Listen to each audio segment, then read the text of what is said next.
Salut à tous les gars, on se retrouve pour notre premier match sur les parquets de la NBA.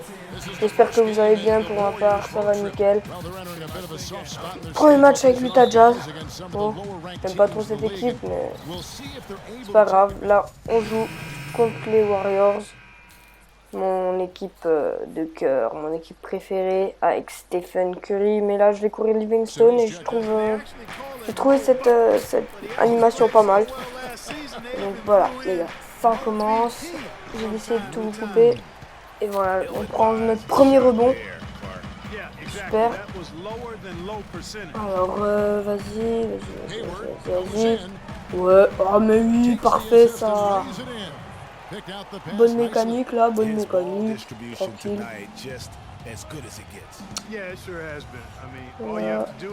Non. Oui. Et voilà les gars, on prend le rebond. Je suis chaud au rebond là, je suis chaud. Oh, pourquoi j'ai pas tiré? Oh, j'aurais eu tellement le temps. Oh, putain, là tu me la remets. T'as de la chance, tu l'as mis sur. On va faire une petite tactique. Je connais pas trop de tactique, hein, mais on teste. Ah non, c'est pas qu'il fallait partir, mais c'est pas grave. Ouf, oui, ça passe nickel. Those are the kind of nice inside looks they've gotten in the first half here. And I think they should continue to work the ball down. Ils ont toujours pas rentré Stephen Curry, alors qu'on en met comme presque 10 points. Hein? Ouais, t'es sérieux? Oh bah ça rentre pas, nickel, tranquille. Ça va, là on défend bien, on gère.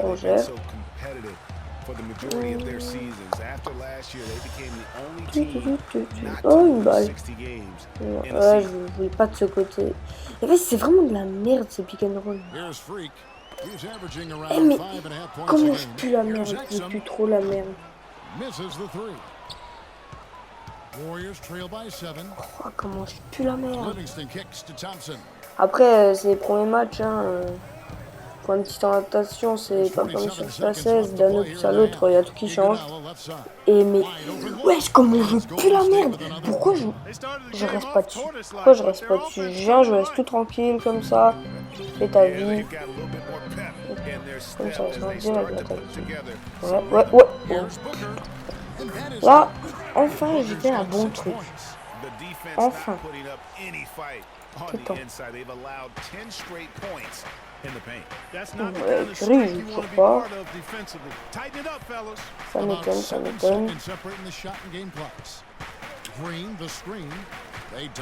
Voilà, prise à deux. Ils ont déjà pas commencé à me casser les couilles là, à faire des passes dans tous les sens. Non, ça sert même pas comme. Bah oui, facile le rebond. Ouais. Et voilà, passe amenant une faute, c'est pas mal. C'est mieux que rien. Il s'est jeté, il a sauté, il s'est dit ouais, il y a moyen de faire quelque chose. S'il met les deux, c'est parfait, on va prendre 9 points d'avance. Voilà, nickel. Moi, je pue un peu la merde là avec mes 2 points de rebond, une passe décisive. Hein. Alors que je vais mettre de 2. Trevor Booker is out there with Lyles. Then it's Aime, and it's Hood in at the 3. That's the group right now for Utah. And for Dégoutée, last year was a first in 758 games up until mais je pense jamais à changer les côtés du pick and roll et ça commence à me saouler. Non mais qu'est-ce que je fais? Je voulais pas faire ça. Je voulais faire une passe. Curry, il joue toujours pas. Hein. Il est blessé. Moi, j'ai sauté en mode je vais la voir, en fait, elle est sortie. Oh, il m'a fait. Non, attends. Non, j'ai rêvé là sur le score. Attendez. T'es pas sérieux. Je sors, on perd. Non, mais comment ça me saoule là?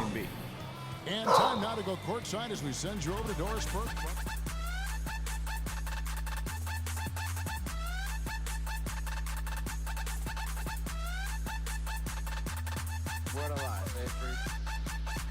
1 minute to play at 21 and Horace on the court in Harlem, and the next moment you're in the show. figuring that gunmetal and graphite exteriors, electric cars, oh, I bet you get a crazy crowd when you drive that car around the block in the old neighborhood, huh? Yeah, living the dream. Mad pandemonium, but folks are back around the way real crowded. Yeah, I hear it. Local kid makes good. You know, it kind of reminds me of when I took my tech stock public. I rang the New York Stock Exchange bell, and my mom's friends called her up and said, "Maggie, is that your son on Bloomberg News this morning ringing the bell?" And my mom said, "Yes, sir, Bob, it was him." That was pretty moment. You know, our lives, like a pro method, all strung together in the finest silver thread. We have to be very careful how we cultivate those clothes. Right. This reason by any chance have to do with big family? I grew up in the birds, poor, upper middle class, comfortable. My daddy worked as an accountant for one of the largest insurance firms in the country. Smart with his money. Mom didn't have to work, boarding school. And my dad died of a heart attack when I was a freshman at MIT. I was a movie geek. Wanted to be a civil engineer, but I made my fortune by becoming a hybrid of both those interests. My dad didn't want me to be an accountant. Oh, listen to this. My best friend was a guy named Isidore. Yeah, we called him Izzy. He was one of the smartest human beings I have ever met in my life. Izzy was taking second year college classes as a high school sophomore. Right. Straight A student, full ride to MIT. Izzy had the world at his fingertips. But he was always looking for trouble. Trouble found him. He ran with the wrong crowd. And when we got to MIT, he got this great job working for a financial consulting firm in Boston. But every weekend he would fly to Vegas. You see, Izzy had a system for counting cards in Vegas that had the big casinos on the strip. Oh, stymied! He would come back to MIT with suitcases filled with $200,000 in cold cash. What? Yeah. So your man Izzy was getting hit off like that? Like a fat rat in a cheddar cheese factory, freak. Okay, so what happened to this dude Izzy? Because he's dope. Not dope. Dead. No. No. She wasn't ready. After he'd been missing for 3 weeks, the Nevada State Police never found hide nor hair of Isidore. And our friendship took a hit when he asked me to hang out with him in Vegas, and I said I wouldn't do it. Because I knew he was on a dark and twisted path in his life. And yes, he was my dude. But no way was I gonna throw my life away trying to show my loyalty to a guy who really and truly didn't understand what loyalty was all about. So this meeting is about Vic. Correctamente. Okay, well, sir, Vic isn't Disney. Why's that for you? Well, for one thing, you and your dead friend Izzy didn't grow up poor. Me and Vic grew up in a neighborhood where we had to look over our shoulder every 2 seconds to make sure nobody was going to walk up on us and rob us. True. Izzy and I did not grow up. But we, like you, thankfully grew up in a 2-parent household. But even that wasn't enough for Izzy. He wasn't satisfied. He was always looking for a 5-alarm fire when he already had the warmth and comfort of a loving family. This is not about class warfare. This is about the consequences of making bad choices and risking it all when you feel like you have nothing to lose. Vic is like a brother. But you shouldn't be brother fix-keeper, freak. Would a brother go looking for trouble and put your career and your livelihood at risk by getting into fights at nightclubs and seedy after-hour joints and then scream to the media, "Yeah, it's all good, I'm an FOF, friendo freak. Saw this in my game." I don't think a brother would do that to someone they really cared about, but a guy who looked at you like a meal ticket would. No. So you don't understand Vic. Really? I don't understand.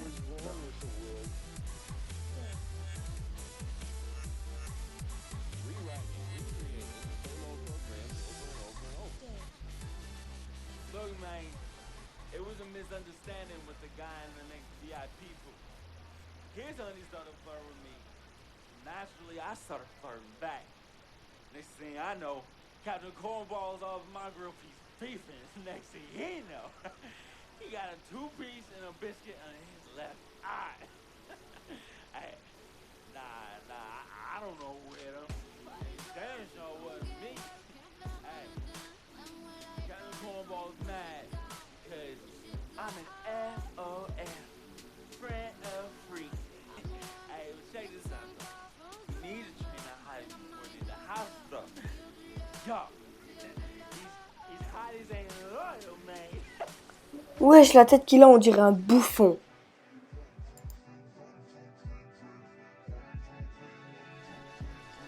Are you freaking blind?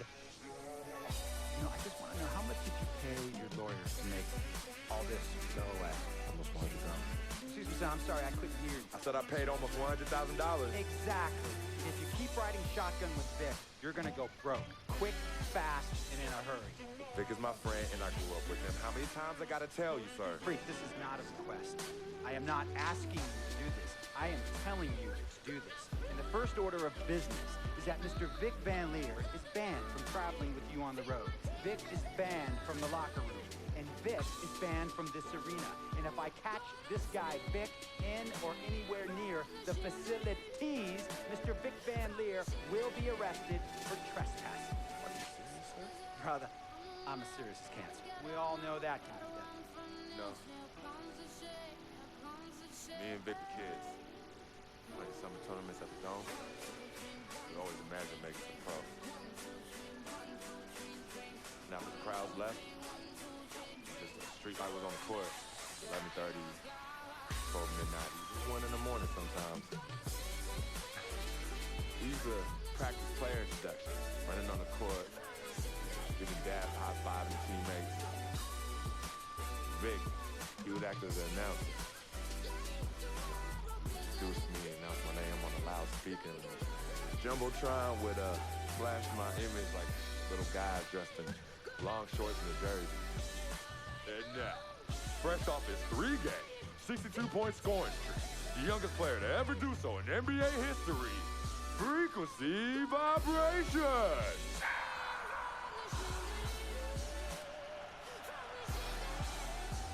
So me and Vic would sit in those empty bleachers at the Dome and dream like nobody's business. Now I'm living a dream. For real. And in so many ways, Vic was part of that. Please, listen to me. I mean, I know this guy's your dude from way back. Look, me and Vic go way back like the front seats of the 67 Cadillac. That's good. We go way back. Did you say front seats? Front seats of a 67 Cadillac. We go way back like the front seats of a 67 Cadillac. Well, do you have any crickets? I'm going to be the hit once again at Herbie Allen's Sun Valley Shindig because my fellow billionaires love it when I walk and talk that talk. So that almost sounds... No, let me tell you exactly what it sounds like.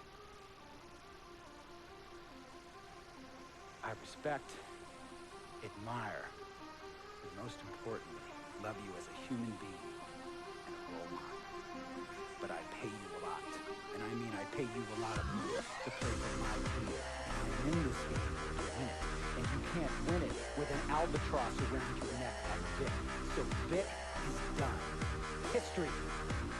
And here's some more lingo that I picked up from a former megastar who used to play for me several seasons ago. Thought I would never release him until I did. And now he's the 6th-man struggling team in Venice.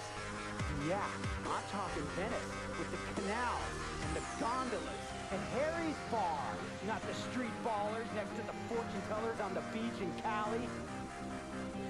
This guy used to tell me he thought there was a player destroying our team. Don't be a hero. Cut that through. That is what I am. Vic, freak. Don't be a hero. Cut that 0. The only thing Vic brings into your life is headache and unwanted, unnecessary, negative tension. And it will. And when it affects your mindset, it's going to affect your play. And when it affects your play, it's going to affect my team. And when it affects my team, it's going to affect my money. And if it affects my money, Google Translate will become your new freaking friend. I want a championship ring, freak, and I want you to help me get that ring. And banners after banners hanging from the rafters in this arena. So, freak, hear me clearly. Hear me good. D-G-G, Vic, gotta go.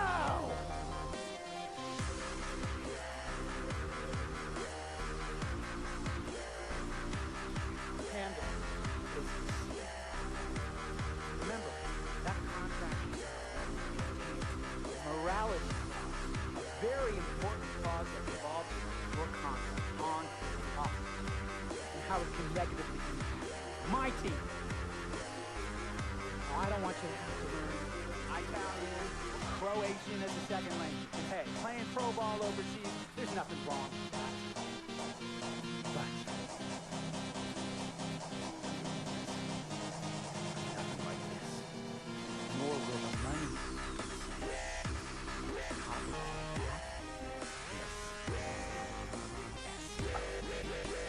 Greatest freaking country in the world.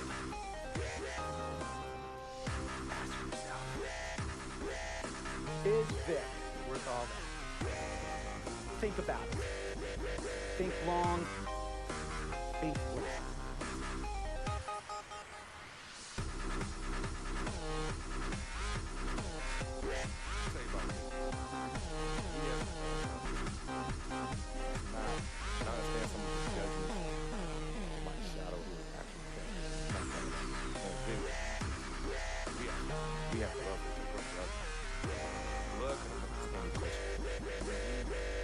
So much loyalty and to my family. You can see DC, you know, has that issue on him, but he still loves him. He still loves him. Et voilà les gars, cette vidéo est terminée. Je vous dis à la prochaine pour une nouvelle vidéo sur nba2k16. Je ferai sûrement la dernière vidéo sur mon dernier match de ma série avec les Utah Jazz. Et je vous dis aime, abonne-toi et ciao tout le monde.